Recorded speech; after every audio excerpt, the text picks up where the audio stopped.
and they focus on creating new categories adjacent to existing P&G categories.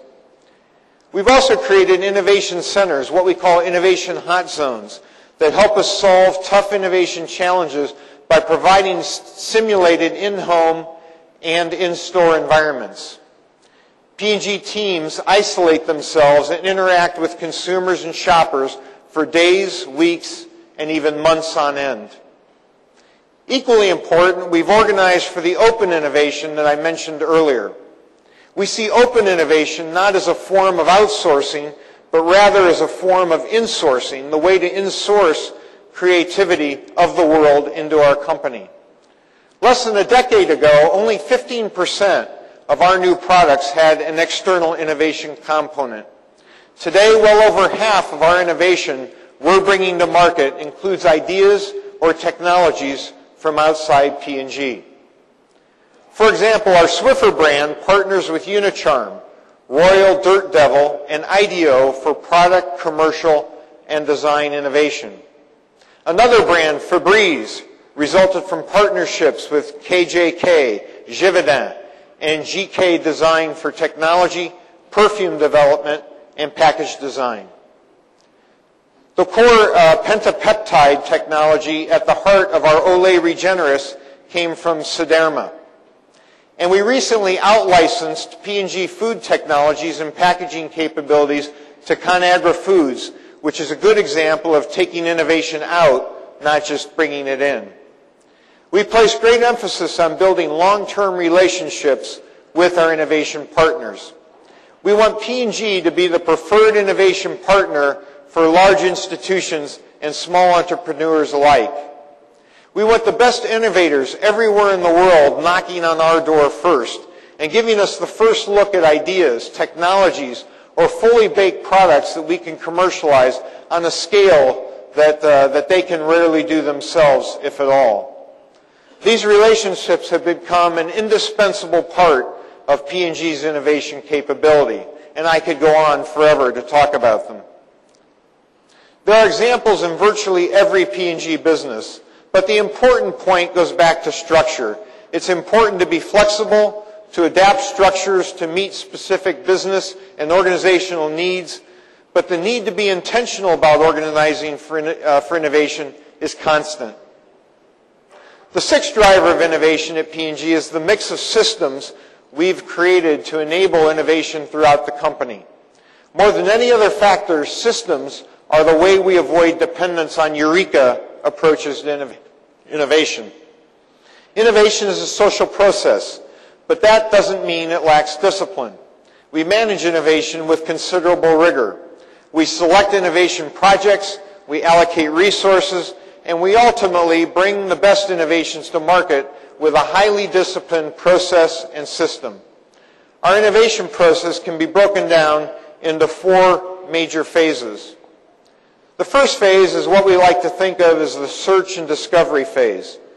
We look for ideas everywhere we can find them, from consumers, retail customers, suppliers, and other partners. We look across and beyond our own industry. We look in every part of the world. In fact, we have an office here in Bangalore that does nothing but look for ideas around the world. We invest small amounts of capital to test the viability of new ideas as they take shape and ultimately end up exploring in some depth about 5,000 innovation ideas per year.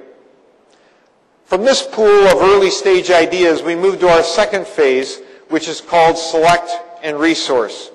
We start making the hard choices in this process. We allocate human and financial resources to ideas that have the most promise.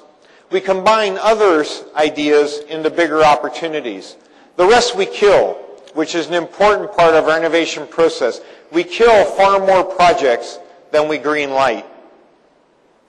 Design and qualify is stage 3, where multifunctional teams from products research, marketing, manufacturing, engineering, finance, design, and other functions develop comprehensive plans against very demanding success criteria.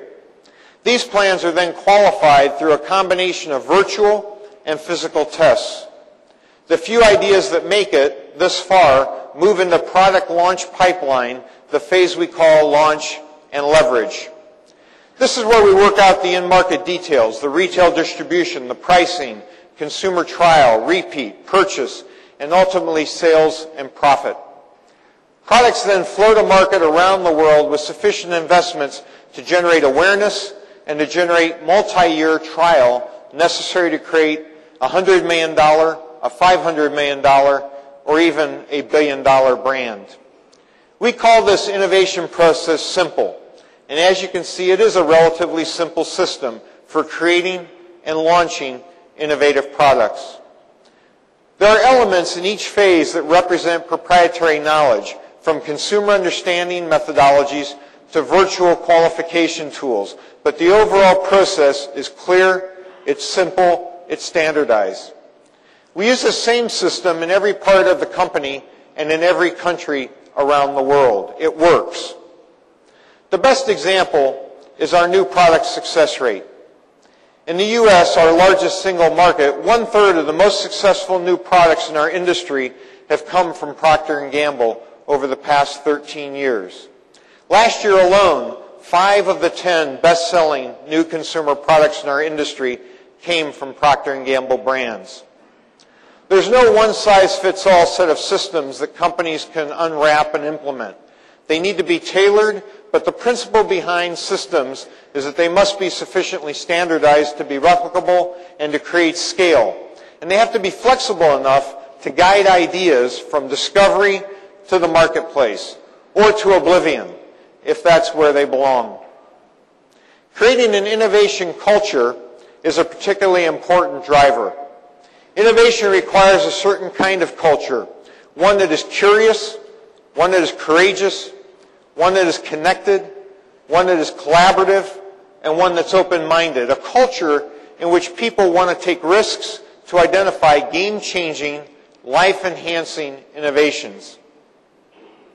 Now, culture isn't something you can mandate or impose. It has to be grown organically from the ground up. But culture can be influenced and it can be shaped by a combination of leadership actions and by external forces. Now, there are several characteristics of an innovation culture. The first is a strong sense of purpose, as I discussed earlier. Without purpose, you don't have inspiration. The second is agility and flexibility, trust, collaboration, and it needs to thrive on reapplying good ideas with pride. You can't have a not invented here culture. Now, leaders can do a lot to cultivate these attributes through personal example, like my visiting a home in Mumbai before I go to the office, or my visiting a store. It can be enhanced by rewards, and it can be enhanced by communications. And this is something I've worked hard on in every part of the organization that I've led during my career at P&G.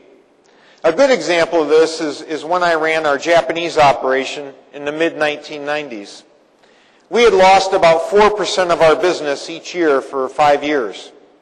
People were hunkered down. That's the natural human reaction. When the business gets tough, people turn internal. They hunker down. They don't get out of the office, and they focus internally.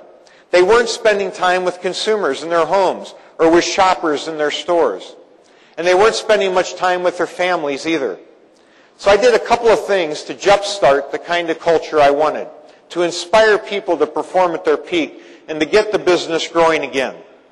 The first thing I did, and it sounds funny, is I had the lights turned off at night in the office. At 6 o'clock every night, the lights went off. People